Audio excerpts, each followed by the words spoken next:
নমস্কাৰ বন্ধু বান্ধৱীসকল পুনৰবাৰ স্বাগতম জনাইছো এনচি স্মাৰ্ট টিপছৰ অন্য এটা নতুন ভিডিঅ'লৈ।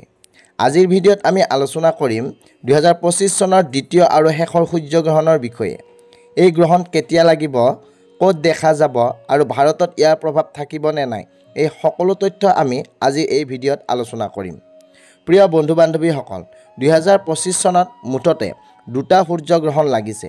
প্ৰথমটো মাৰ্চ মাহত হৈছিল, যি আমাৰ দেশত অৰ্থাৎ ভাৰতবৰ্ষত দেখা পোৱা যোৱা নাছিলে।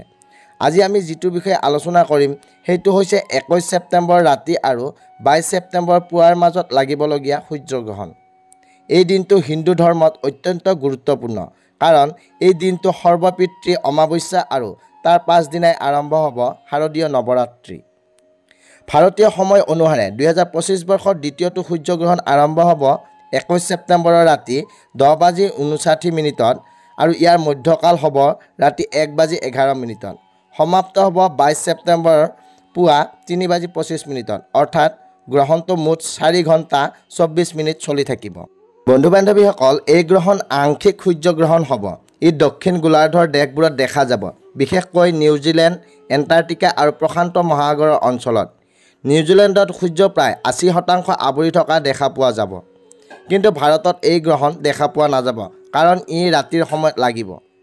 যিহেতু এই গ্ৰহণ ভাৰতত দেখা পোৱা নাযাব, সেয়েহে ইয়াৰ ধৰ্মীয় প্ৰভাৱ বা সূতক কালৰ প্ৰযোজ্যতা আমাৰ দেশত থাকিব নে নাই সেই বিষয়ে জানো আহক। সূতক কাল সাধাৰণতে গ্ৰহণৰ 12 ঘণ্টাৰ আগতে আৰম্ভ হয়, অৰ্থাৎ এই গ্ৰহণ সূতক কাল হ'ব 21 ছেপ্টেম্বৰ পুৱা 10:59 পৰা। কিন্তু কেৱল এই অঞ্চলত সূতক কালৰ প্ৰভাৱ পৰিব য'ত গ্ৰহণ দেখা পোৱা যাব। এই সময়ত সূৰ্য কন্যা ৰাশিত আৰু উত্তৰ ফ্লাগুনী নক্ষত্ৰত থাকিব। সেয়েহে জ্যোতিষবিদ্যাই কয় যে গ্ৰহণৰ কাৰণে 12টা ৰাশিৰ ওপৰত সৰু সুৰা প্ৰভাৱ দেখিবলৈ পোৱা যাব আৰু সূতক কালৰ পৰা গ্ৰহণ সমাপ্তি পৰ্যন্ত সকলো শুভ কাৰ্য বন্ধ হৈ থাকিব। এনে অৱস্থাত গ্ৰহণ দেখা নাযায় যদিও সকলোৱে কিছু বিশেষ সাৱধানতা অৱশ্যেই ল'ব লাগিব আৰু বিশেষকৈ গৰ্ভৱতী মহিলাসকল সাৱধান হ'ব লাগিব।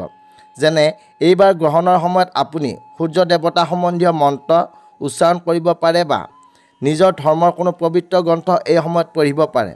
আৰু গ্ৰহণ অন্তত পৰৱৰ্তী দিনত শুদ্ধি সম্পৰ্কীয় কাম অৱশ্যেই কৰিব লাগিব, যেনে গংগাজল মিহলি পানীৰে স্নান কৰা, ঘৰৰ সকলো ঠাই গংগাজল ছটিয়াই শুদ্ধ কৰা আৰু কোনো দৰিদ্ৰ লোকক কিবা প্ৰয়োজনীয় সামগ্ৰী দান কৰা। এনে কৰিলে গ্ৰহণৰ অশুভ প্ৰভাৱে আপোনাক ক্ৰিয়া কৰিব নোৱাৰে। প্ৰিয় বন্ধু বান্ধৱীসকল, এয়ে আছিলে 2025 চনৰ দ্বিতীয় আৰু শেষৰ সূৰ্যগ্ৰহণৰ সম্পৰ্কে থুলমূল তথ্য। আপোনালোকৰ ভিডিঅ'টো ভাল লাগিলে এটা লাইক কৰিব আৰু যদি আমাৰ চেনেলটো এতিয়া ছাবস্ক্ৰাইব কৰা নাই তেনেহ'লে ছাবস্ক্ৰাইব কৰি কাষত থকা বেল আইকনটো প্ৰেছ কৰি দিব। লগতে কমেণ্ট বক্সত ভক্তি সহকাৰে ওম নমঃ শিৱায় বুলি লিখিবলৈ নাপাহৰিব।